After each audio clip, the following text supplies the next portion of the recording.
Hello everyone, I hope we're all doing well. I'm Kirti Sophia Pernachan, and in today's session we'll be continuing the poem Alexander's Feast or the Power of Music, written by John Dryden. Stanza 6. Now strike the golden lyre again, a louder yet, and yet a louder strain. Break his bands of sleep asunder, and rouse him like a rattling peal of thunder. Timotheus has now changed his music once again. He took his golden lyre. Lyre is a musical instrument. He took it and he began to play that instrument.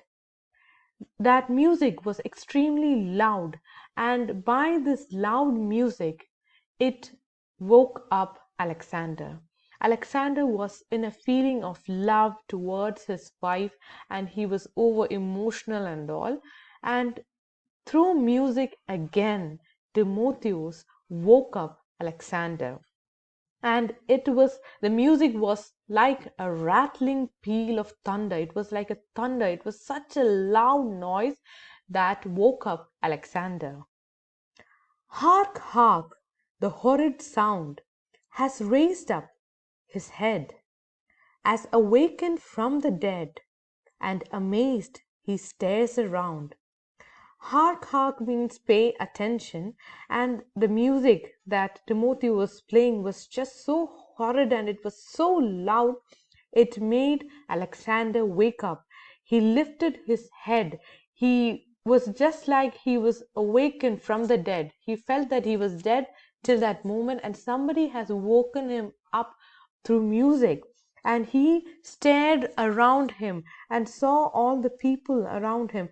He just forgot who he was for a certain amount of time, and suddenly he began to recollect who he really was. He was a warrior, and Timotheus also wanted to wake up Alexander and give him the feeling that he was a true warrior. Revenge, revenge, Timotheus cries. See the furies arise. See the snakes that they rear, how they hiss in their hair, and the sparkles that flash from their eyes. Behold a ghastly band, each a torch in his hand. So Alexander was awoke right now, and he's amazed and he's staring around him and he sees all these people. And Timotheus, through his music, began to cry aloud that revenge, revenge. He's actually giving an indication to Alexander that your motive or your job is to take revenge, because see the furies arise. The goddess of anger has arisen, and a lot of people have been murdered and killed through the battles. And Alexander, with his soldiers, have conquered a lot of places around the world, and many of his soldiers had to sacrifice their lives for Alexander's victory. And all those souls have come to him right now, and they are asking to seek revenge to Alexander.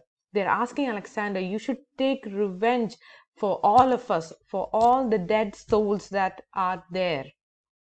And these ghostly figures are having flames in their eyes, and their hair are like snakes, and their hairs are hissing. Hissing sounds are produced from their hairs, and their eyes are flaming and flashing like sparkles. And all these were ghosts of the soldiers that were murdered during the battle of Alexander. It was his soldiers, each a torch in his hand. So all these warriors had had a torch in their hands. Those are Grecian ghosts that in battle were slain, and unburied remain inglorious on the plain. So the ghosts that have come to that feast to see Alexander are Grecian ghosts. They are the soldiers who fought for Alexander. Those soldiers were killed in the battle and they were unburied. They still are lying in the battlefield just like that, and they have the pain within them, and they are the ones who's asking Alexander to take revenge. Give the vengeance due to the valiant crew. So they are asking Alexander, you too should take revenge.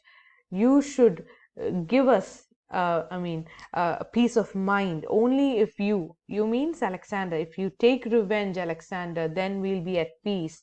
And that is the only thing that you could give your brave soldiers as an award.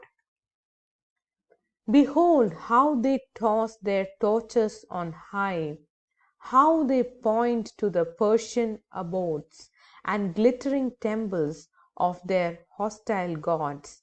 The princes applaud with a furious joy, and the king seized a flamboy with zeal to destroy. In these lines, we could see that Timotheus is asking the people who have come for the feast and also Alexander to look at these ghosts. These ghosts are having a torch on their hands and they are tossing it. They are just throwing it above and catching hold of it at times. And these ghosts are holding or pointing their torches to somewhere. Where? It is to the Persian abodes. Abodes means houses. So here the ghosts have come and they are showing the Persian houses and also the Persian glittering temples where they have gods, hostile gods. Hostile gods means opposition gods. These gods are not believed by the people of Alexander. So here we could see that the ghosts have come and asked Alexander and the people that are staying over there to look at the Persian houses and take revenge on the people of Persia.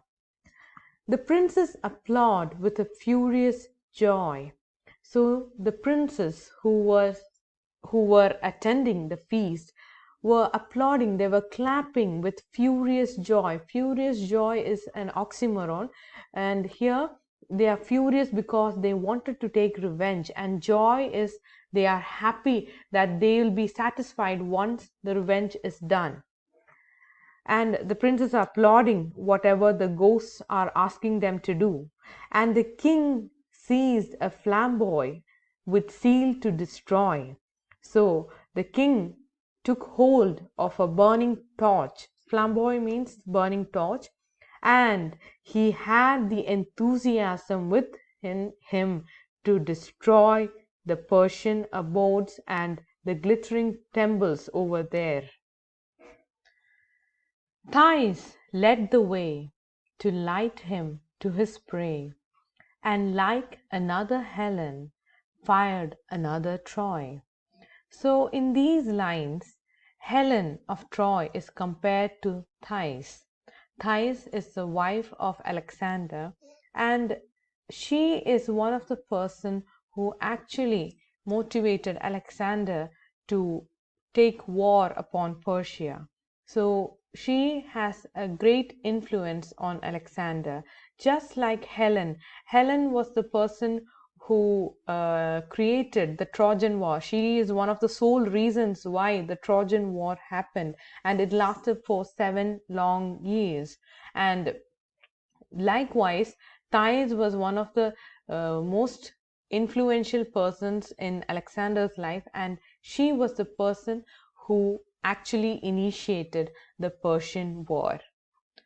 So that's stanza 6. So we shall continue the last stanza in the next class. I hope the session was fruitful for you. Thank you so much.